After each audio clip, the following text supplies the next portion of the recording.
Mike Evans and DJ Moore helped you win fantasy championships in 2023, but we are fading them and other wide receivers heading into 2024. Find out why on today's episode of Locked On Fantasy Football. You are Locked On Fantasy, your daily NFL fantasy podcast.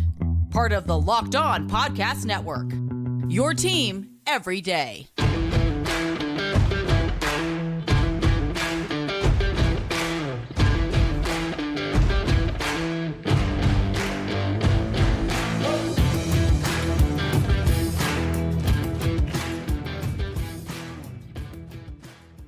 Thanks for making Locked On Fantasy Football your first listen every day. We are part of the Locked On Podcast Network, your team every day. I'm one of your hosts, Michelle Magdziuk. When I'm not doing this, I'm a researcher and fantasy analyst for NFL Network. I'm your other host, Vinnie Iyer. And when I'm not doing this, I'm writing about NFL fantasy and betting for sportingnews.com. Today, Vinnie and I are going to each pick 3 wide receivers that were fading after a really solid or good fantasy season last year in 2023. We went through our running backs that were fading on yesterday's show. So if you missed that, go listen to that after this episode. Vinnie, let's start with your first wide receiver candidate that you think will fade off in 2024 after having a nice year in 2023. Yeah, it's not a surprise that I went in this direction. It's Stefon Diggs. He's an older wide receiver. He's above 30 now. And we saw it happen in the second half for the Bills, where he just wasn't clicking with Josh Allen. They had a different offensive direction with Joe Brady, where they focused a lot on James Cook and the running game through to the tight ends, through to the middle of the field. And they just couldn't get Diggs and Allen going the way that we're used to. So, and now there are some rumors whether they would trade Diggs, but there's not a lot of takers out there because he's a little older and he has a big contract. So the Bills kind of have to fight through it. And he says he's going to stick in Buffalo, but you figure they're going to upgrade their second receiver. Gabe Davis is a free agent. You figure that Dawson Knox will be healthier to help Dalton Kincaid. And then you'll have Khalil Shakir step in a bigger role. So I think Diggs might be going into more of a complementary role as we go forward here, the way they want to use him in this offense. I'm not going to say he disappears. He's still going to get some key targets and probably lead the team in targets, but he's not that big name that you're used to taking in the top 10. I mean, his finish says that from last year. That was his overall finish, a wide receiver 10. This is despite having a really hot start, and he ended up as wide receiver 15. So well into the wide receiver 2s last season with his production. So again, will this trend continue? I always like to look at what happened in the last few weeks of the season, 4 to 6 weeks, to see if I'll carry over. And again, he's not going to suddenly get better. He's getting older. He's a little bit more worn down. He's kind of a misfit right now, exactly with what he wants to do in this offense with Josh Allen. He's not totally happy to be there as well. And we know Diggs can play with a chip on his shoulder, and it can go either way. He can go with him really producing or really not. And I think I'm going to lean toward, I don't want to invest in a guy who's above 30 and heading to be 31. I think the biggest worry for me is that they stuck with Joe Brady at OC. And I'm not saying that's a bad thing for the Bills, but we did see the decline in Josh Allen really trying to fit it into Diggs, just going to him nonstop. Like that stopped as soon as Dorsey was gone. And they spread it around more, which might be a good thing for the Bills. But then also right after the season, they brought up they need to help Stefon Diggs. They need to get other pieces in that offense. I think that's going to be their main priority this offseason is bringing in other guys that complement Diggs. So that I think they're kind of giving up on the Gabe Davis, he's a free agent, but I don't think they're going to bring him back. Like, I think they tried it out. It didn't work. Yeah, he's too inconsistent. He's not good enough as a true wide receiver 2 to help out with Stefon Diggs, get him open. But they now have their really good young tight end that I think can be a great pass catcher in Dalton Kincaid. They just have to find that really good now wide receiver 2 to go with Diggs. And I think that helps out the whole team. But then at the same point, Diggs has been so good because of the volume, because of the targets, that if those go down, yeah, he's not going to be worth one of those, a top 2 round pick next year. Yeah, we also have to see this Allen-Diggs relationship. They used to be best buds. They were on magazine covers together, saying we were immediate friends and all this. But I don't know if there was a falling out, but maybe they're not as close as they used to be.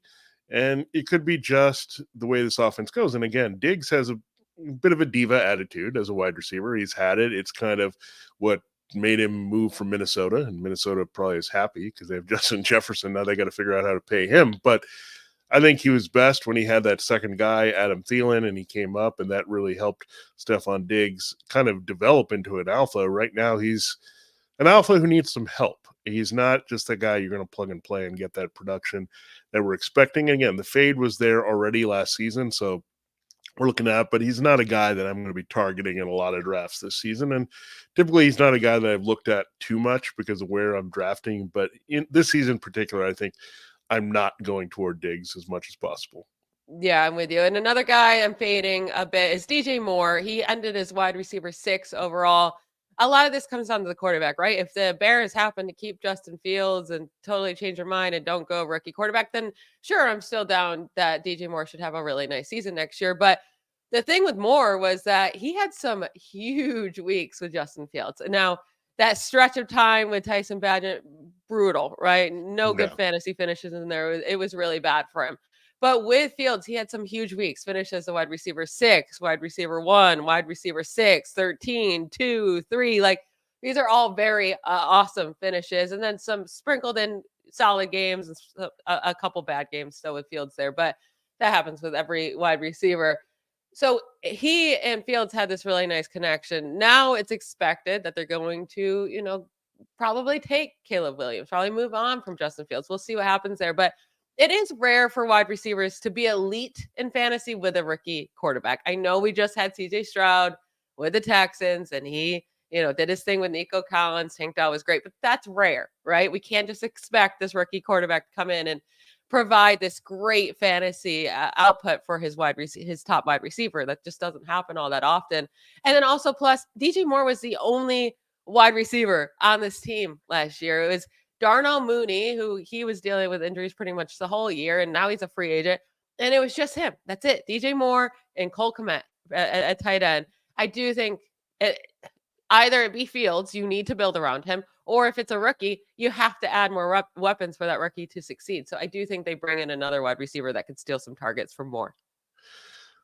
I feel so bad for DJ Moore, Michelle, because this guy is a top level talent. And look, going back to Carolina, some of the quarterbacks he played with a fading Cam Newton. He started with him. Then there's Taylor Heineke was in there, Kyle Allen. You had Sam Darnold.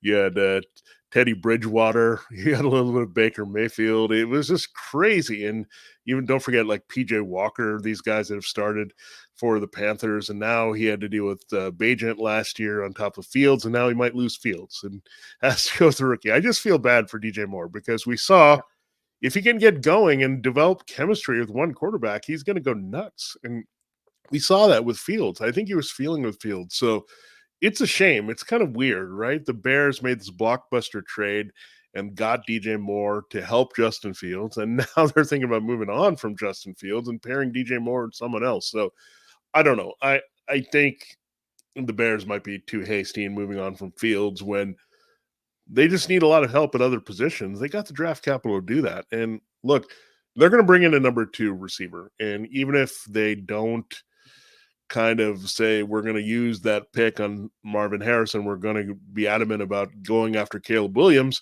then you look at who else is there. Rome Odunze, Malik Neighbors. These are 2 guys that could be in the wheelhouse for that number 9 overall pick. And all of a sudden you have a potential number 1 type receiver coming in with DJ Moore. And don't forget, Cole Kmet is still a key target on this team. I'm not saying he cuts in a lot to what DJ Moore does, but it's still another guy. I think they're going to upgrade massively at wide receiver, so it's not going to be the dominant volume for DJ Moore. But yeah, it just sucks for DJ Moore. He's going to have to adjust to another new quarterback, and that's probably going to come with a bit of decline in production until he gets on the same page with that guy too. And he's going to be good, but he just needs a lot of help from the right quarterback. Yeah, and I think this is like the first year DJ Moore had this type of fantasy season. And again, it did come with inconsistency. So I do think he's going to probably be drafted a little too high. And I did just mention that, wide receivers with rookie quarterbacks typically don't perform elite seasons. Now, one guy we're going to talk about in our next segment, he did have an elite fantasy season with a rookie quarterback, but you are fading him next season. We're going to get to that in our next segment. Are you the kind of driver that likes to push things a little further? Our friends at Nissan have a lineup of SUVs with the capabilities to take your adventure to the next level. The 2024 Nissan Rogue is perfect for city drives and great escapes. Its class exclusive Google built-in will be your always updating assistant to call on for almost anything. Gone are the days of connecting your phone because Google Assistant, Google Maps, and Google Play Store are all built into the 12.3-inch HD touchscreen infotainment system. The 2024 Rogue is a perfect midsize crossover for your next adventure. Nissan's incredible lineup also includes the 2024 Nissan Pathfinder. It has room for up to 8 people, an expansive cargo capacity, and advanced capability for 4x4. With 284 horsepower and up to 6,000-pound towing, when adventure calls, the Pathfinder is there to answer. Take the Nissan Rogue, Nissan Pathfinder, or Nissan Armada and go find your next big adventure. Shop Nissan USA. I kind of teased there at the top of this segment that you have a wide receiver that was pretty fantastic last year with a quarterback that's going into a second season with the same OC. I will add, the OC is still there. Yeah. So why are you down on Nico Collins, Vinny? I just think that was an exceptionally crazy season. Like, we all expected that his potential to break out, but he finished wide receiver 9 overall in half point PPR. He was even better than that with his average scoring. Wide receiver 6. He was a top half wide receiver 1. So if you got him, you really paid off, but you also had to deal with some injury in the middle of the season. And he had like 4 massive weeks, and otherwise it was quiet. He had big weeks. So there was some inconsistency there with his scoring. But the other thing the numbers game purely points to here, Michelle, is that it's very hard to have 2 receivers finish in the top 12. And you said, wait, Tank Dell didn't do that. But yes, in terms of average scoring, he was in the top 12. We saw that before with DK Metcalf and Tyler Lockett. It didn't work out last year for them. We're going to see it probably again with Deebo Samuel and Brandon Aiyuk, where both of them are not going to be there in the top 12. It's just very hard to do that. And I think a few years ago, we also had Jamar Chase and T. Higgins do that. So again, Tank Dell is going to be back, and he missed a lot of time. Let's keep that in mind. And I think, to me, Michelle, I think when Tank Dell was on the field, I think CJ Stroud made him the number 1 target. And you talked about our bounce back tight end and Dalton Schultz and what he can do. I think they'll add some receiving help there for CJ Stroud. I think they'll get a back, by the way, who's going to be more proficient in the passing game. Like if it's an Austin Eckler or some type like that, that was a little bit missing from their offense last year, a good receiving back who can eat some shorter volume. So the targets are going to be spread around a little bit more. We're going to assume Tank Dell is going to be healthy now. They're going to have a 3rd wide receiver. Schultz is going to be more involved from the get-go. And as If they resign him. Yeah, that's the key, right? He has to re-sign.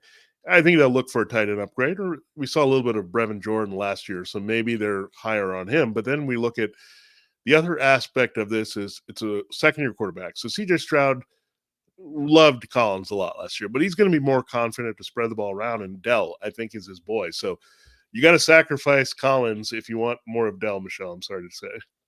Yeah, no, 100%. I don't think Nico Collins finishes as a wide receiver 9 or wide receiver 6 on average if Tank Dell doesn't get hurt, right?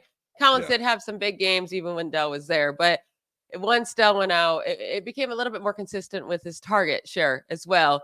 I do think Nico Collins is a very good wide receiver, and I do think, let's say, if he was a first round drafted guy, we'd probably be all a lot bigger on this with CJ Stroud, but because he went 3rd round, we're a little bit lower on him. Maybe that's not fair because I do think he showed all the talent he needed to show. He shows that big play ability, but you did bring up it was inconsistent, right? So when you're drafting him, if he's in the first 3 rounds, it's going to be hard to trust him week to week to week to be your wide receiver 1, right? But if you're able to get him in the 4th, 5th, 6th round, and he's sitting there as your wide receiver 2, I think that would make me feel a lot better. So I still think he ends up at the end of next year, his fantasy numbers will look fine, right? It's just, how do they come? Do they make you feel good about it? Or has it been like uneasy the whole ride there? And I think that's what it kind of season it can be for Nico Collins if Tank Dell does, take that next step forward and is healthy all year. My guy is much older than your guy. So Mike Evans, I feel like they do kind of remind me of each other. Those Yeah, big they're play similar guys players. Yeah. that can make just insane catches. But Mike Evans is much, much older. But he ended up as a wide receiver 5 overall. A huge shock to everyone because Baker Mayfield was his quarterback. Most of the fantasy world was down on Mike Evans entering this year. But so much of his production came from those 13 receiving touchdowns. In games with 0 touchdowns, it was only 6 of them because he scored so often. But in those 6 games without a touchdown, he averaged 6.1 points per game in fantasy and half PPR. That is brutally low, right? So it's because he only had more than 70 receiving yards in 6 games this year. He had fewer than 50 receiving yards in 6 games. So like the receiving yards wasn't so much there. The volume wasn't consistent at all, or even days he would get a lot of targets, it wouldn't turn into a lot of receptions, right? Because they wouldn't hit him and Baker wouldn't hit on all of these. But Evans definitely had huge days. I mean, he had 4 finishes inside the top 5, a couple more inside the top 10. This really brought up his overall production. And again, because of those touchdowns. But what does scare me now, we have to figure out if Baker Mayfield's back. But then they're changing offensive coordinators from Dave Canales to Liam Cohen. We don't know what that means. We don't know what the system will look different. I will say Baker played under Cohen with the Rams in Yeah. 2022 in those few games. It wasn't pretty statistical wise under him, but at the same time, Tutu Atwell was Baker Mayfield's wide receiver 1. Yeah. A bit different than the situation he's in now. But I do just think there's things moving around. Mike Evans is getting older, and you can't just trust that he's going to put up 13 touchdowns. Yeah, I mean, this might be one of the most underappreciated receivers of all time when we go forward. He is inconsistent. I get that. And he is a bit touchdown and big play dependent, but that's been Mike Evans throughout his career. And I think that's why it sneaks up on us when we look, oh, this guy always gets 1,000+ yards. He's always pushing for double-digit touchdowns because he's so big and he can stretch the field. So what Mike Evans does is defy some logic because he can be extremely inefficient and still be very good because he's such a good field stretcher and he's such a good scorer. So he doesn't need a lot of volume there all over the field to make his production, right? And he also doesn't need to have a high catch rate to get it done. So he's very unusual in terms of that, but he's probably going to end up in the Hall of Fame because he's very consistent, puts up consistent numbers from year to year, even though they're inconsistent from game to game, right? I think that's the little conundrum with Mike Evans. And you're right, he's getting older. I think that was the biggest reason we faded, but I think the bigger part was Tom Brady to Baker Mayfield. But Mayfield, we forgot, has a big arm and is going to target a guy downfield like this a lot. So I'm not going to be so low on Mike Evans. Like, I still think he has something left until I see the real sharp decline, but I can't invest in him that high, right? Wide receiver 5. It's hard for anyone to duplicate this number.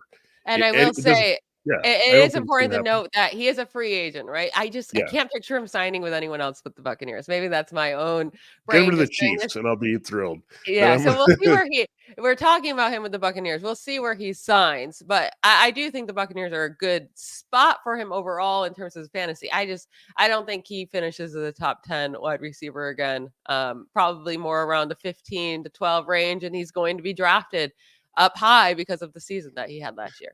yeah, I think the good thing about him is that he is going to be a gamer. Like, even though he was talking about his contract and the issues, he's going to go out there and play hard. He's been a dedicated guy. He's worked hard his entire career. So he's going to stay in shape wherever he's going if he's staying in Tampa. And the other thing that could also prompt him to stay Buccaneers, he's not going to be a ring chaser, right? He already has one.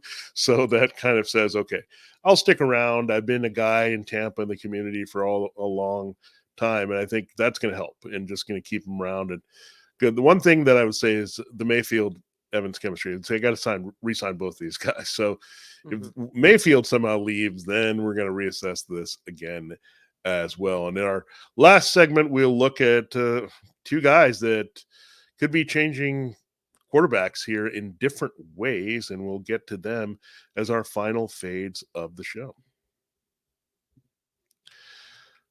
All right, Michelle, this episode of Locked On Fantasy Football is brought to you by BetterHelp Therapy Online.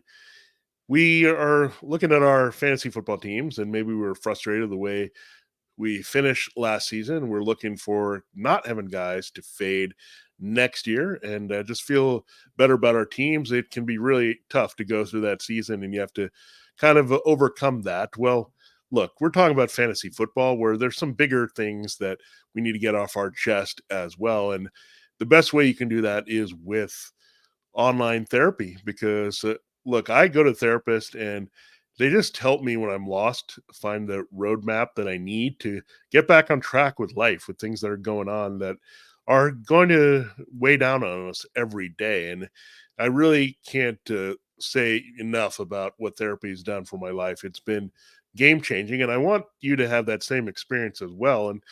And if you've been thinking about giving therapy a try, BetterHelp is a great way to do that because it's all online here. And really, it's fantastic because you can be in control of your therapy, and it can be different for everyone. So you want to kind of make it for yourself.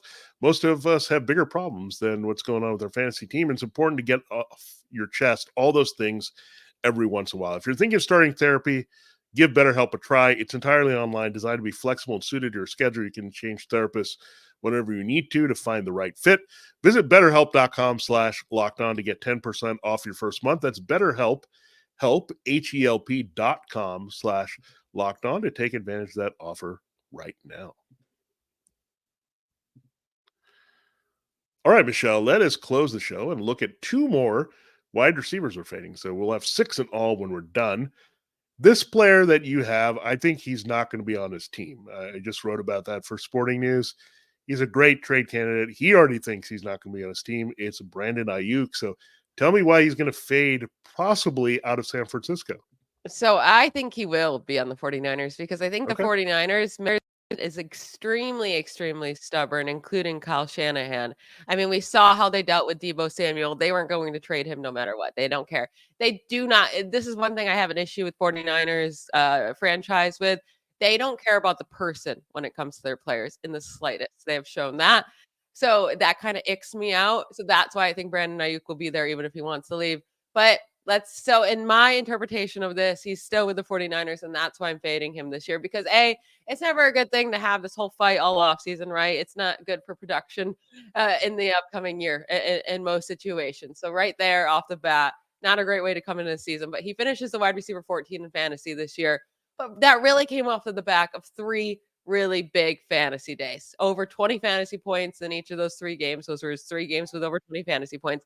It came in week 1, week 11, and week 17. It's very spread apart, by the way, too, when you got those good fantasy days. So it's not like you could even predict when they're coming.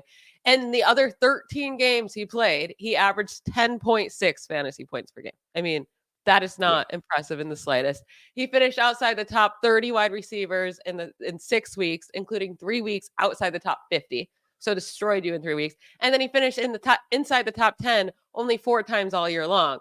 And with his best week coming in week 1. So he hurt you way more than he helped you. He just disappears too much. And it's because he doesn't ever have super high volume on this team. There's too many other weapons. He had 4 fewer receptions in 7 of 16 games, 5 or fewer receptions in 11 games, 6 or fewer receptions in 14 of 16 games played. So that means he had 1 game with 7 receptions, 1 game with 8 receptions. Like, not enough volume there. He had 1 singular game with double-digit targets this season, and it ended up not even being a good game. It was 4 receptions, 76 yards, 0 touchdowns. He's on a team that's just crowded with talent. It's not consistent enough with him.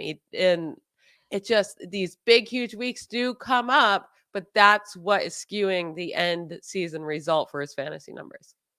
Yeah, I'm going to disagree with you a little bit from this perspective. I think I agree with you if he stays with the 49ers, but I really think he's going to be moved because I think his value is never going to be higher. And the other thing is they already know they've invested in Deebo Samuel and George Kittle, and they know they have to play Brock Purdy. And they did this a little bit with DeForest Buckner, right? They didn't have it work out as well. They traded DeForest Buckner without Javon Kinlaw was going to be a direct replacement for him. And it was actually the same draft where they got Brandon Aiyuk in 2020. So I think they're going to move him because I think they're also smart financially and they want to have some funds to pay Purdy. There's just simply no way they can keep Kittle, Samuel, Aiyuk, and Purdy all to their liking with their contracts. And I don't think they want to, right? I think they could figure out what they could do at wide receiver. I mean, they still have Jennings under contract. He's a restricted free agent. I know he's more the slot guy, but I think they would feel confident. It's a deep wide receiver class. Go get a rookie that can help. Maybe one of these guys they've drafted already, like a Ronnie Bell or someone, is good enough, right, to do what they need to do, an occasional deep threat. So in that sense, it has to be a right landing spot for Brandon Aiyuk. I think the highest you go, I'm going to keep throwing it out there, the Chiefs rent him for a season, let him go to free agency. He can help them put them over the top, be an upgrade over Marcus Valdes-Scantling. Now we're talking. Unfortunately, the best fit for him may not happen because it would be Arizona, but I don't know if the 49ers are willing to help a division foe. So that would be a great fit because he's from Arizona. They need a number one receiver, and Kyler Murray and him would have good chemistry. So I'm not sure. I think if it's 49ers or a team where he's forced to be the number one, I think that's a little bit of miscast, right? I think he has to be a complimentary big play threat. So it was a slight disagreement here, Michelle, but I look at Aiyuk. Yeah, he's more volatile. And keep in mind, the reason why they could part ways with him, he didn't start out well. Remember, he was in a bit of a doghouse with Kyle Shanahan, and he had to work out of it. And they finally got trusted as a receiver that they wanted on the field, right? Remember all that fickle stuff earlier? So let's say, okay, thanks, Brandon. We did a good job with you, but now we can flip you potentially for a first-round pick. I think the one thing that could come to pass here is that, hey, the wide receiver class is strong, so this might say another team may not trade for him also. So some things to consider. So, yeah, I think again, that same thing I talk about, two guys finishing in the top 12 is not going to happen again. Yeah, it's just hard for me. If they can they could definitely get a first round pick for him. I don't think they would trade him unless they get a first round pick. That would be silly. But then you need to find the right, someone's not going to pay a top 10 pick for him. And then you don't want to go too low where you're getting the 32nd overall pick like the Chiefs. So you got to have that perfect trade partner there where it feels good for you. And they could still use the 5th-year option on Aiyuk to have him still next year. I don't know. I think he stays with the 49ers. I hope they trade him. Yeah, we'll see what happens. Yeah, I think he's on the list here of players we're going to watch, and I think there's going to be some crazy movement. Now, I'll just get to mine real quick here to close the show. I mean, it's pretty obvious. It's Davante Adams here. Now, I don't know whose quarterback is going to be. Let's face it here. And this quarterback situation was already not great for him last year between Jimmy Garoppolo and Aiden O'Connell. And he was angry, right? He's happy that Antonio Pierce is the head coach, but I don't know if he's going to be happy about the direction of quarterback. He came here on the premise and promise that Derek Carr was going to be with him. He gets 1 year of Derek Carr with reunion. He's getting a little older. He's not going to see anyone at the level of Aaron Rodgers ever again in his career. So, look, is it J.J. McCarthy? Are they going to be the team that goes after Justin Fields? We'll see with Luke Getsy there. But I just don't know. I think you already saw the fade in his play a little bit. I mean, Jacoby Myers was looking like equal to him in a few games this season. So you look at it, he is wide receiver 18 last year, wide receiver 11 there. I think he's a name, and that's why I want to be buyer beware. He's a name that we're used to consistently taking the top 12. I think if you do that again, it's a big mistake this season. Yeah, I'm in a mock draft, and when he's sitting there in the 3rd, 4th round, it's like Davante Adams. Like, that's Davante Adams. Like, how do you not pick him? But I do think at this point he is just that name, and it's going to be really hard not to take him in drafts because we do know what he's capable of doing. And a big part of this, who's their quarterback, right? We don't know that answer yet. So I don't want to say I'm 100% out. Maybe they surprise us. Maybe they are able to trade for somebody. Who knows what happens, right? Maybe Kirk Cousins is the quarterback. It could be we don't know what's going to happen there yet. But if it's a rookie, then I think that at that point you just have to say let someone else take him. If he has a good year, fine. Like, I'm willing to risk that. But at this point in his career, if it's with a rookie quarterback, I'm going to stay away.